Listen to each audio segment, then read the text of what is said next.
Singapore లో రెండో రోజు బిజీగా గడుపుతున్నారు AP CM Chandrababu. Kakatiya cultural association ఆధ్వర్యంలో ఏర్పాటు చేసిన కార్యక్రమానికి హాజరై సిబిఎన్ ఎట్ 361 డిగ్రీస్ పుస్తకాన్ని ఆవిష్కరించారు. సింగపూర్ తెలుగు ప్రముఖుల సమక్షంలో ఈ కార్యక్రమం జరిగింది. దార్శనిక నేతగా చంద్రబాబు నిర్ణయాలపై ఈ పుస్తకంలో విశ్లేషణ చేశారు. అమరావతి విజన్ పై ప్రత్యేకంగా ప్రస్తావించారు. లీ క్వాన్ యూ శత జయంతి వెండి నాణెం బహుకరించారు. త్వరలో తెలుగు, హిందీలోనూ పుస్తకం విడుదల చేయనున్నట్టు ఎన్ఆర్ఐలు ప్రకటించారు.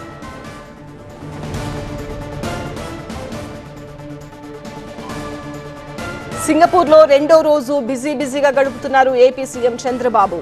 కాకతీయ కల్చరల్ అసోసియేషన్ ఆధ్వర్యంలో ఏర్పాటు చేసిన కార్యక్రమానికి హాజరై సిబిఎన్ ఎట్ 361 డిగ్రీస్ పుస్తకాన్ని ఆవిష్కరించారు. సింగపూర్ తెలుగు ప్రముఖుల సమక్షంలో ఈ కార్యక్రమం జరిగింది. దార్శనిక నేతగా చంద్రబాబు నిర్ణయాలపై ఈ పుస్తకంలో విశ్లేషణ చేశారు. అమరావతి విజన్ పై ప్రత్యేకంగా ప్రస్తావించారు.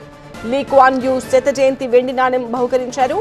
త్వరలో తెలుగు, హిందీలో కూడా పుస్తకం విడుదల చేయనున్నట్టు ఎన్ఆర్ఐలు ప్రకటించారు.